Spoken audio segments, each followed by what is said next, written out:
Hookup culture, fact or fiction? Hookup culture is basically meaningless sex. It could be with a different person every time, or it could be with the same person for a few times, but not enough to get attached. On the Hookup Culture podcast, Dr. Wade explains part of hooking up is trying to hook up with people that your friends approve of and think are a good catch. So basically, if your friends approve, you're good to go. If not, it's back to the drawing board. Fact: Dr. Wade explains that hookups are very much about status, and that the idea is to be able to brag about or having sort of gotten someone who other people might also wish they could have gotten. One of the consequences of hookup culture, as Dr. Wade explains, is if a woman wants a relationship where at some point she'll be treated with respect and as an equal, then she has to go through this period where she's not those things. Those things being the nonchalant actions associated with hookup culture. Another consequence is that men get cocky and start assuming that women are desperate, even when women have no intention of being clingy.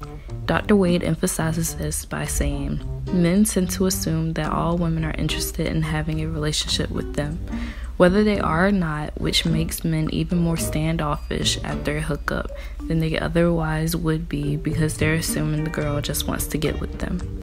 Fact: Dr. Wade makes this statement in her book as well.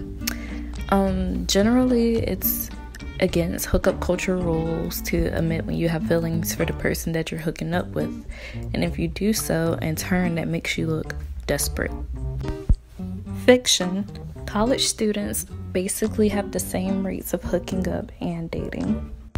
According to the article, Is the Date Dead? Since beginning college, approximately 62% reported having hooked up, while 61% said they had gone out on a date. So that kind of breaks down the assumption that college students only want hookups and meaningless sex.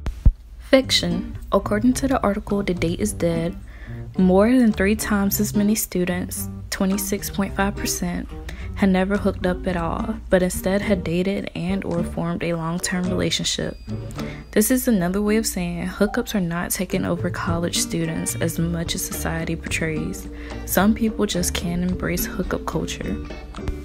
In conclusion, hooking up is a choice that not everyone is making, even though it may seem that way. Not everyone is open to following the rules that hookup culture has set, and that is okay. Only you can decide what works best for you. Don't let society influence it. Also note that it is okay to leave situations you're not comfortable in.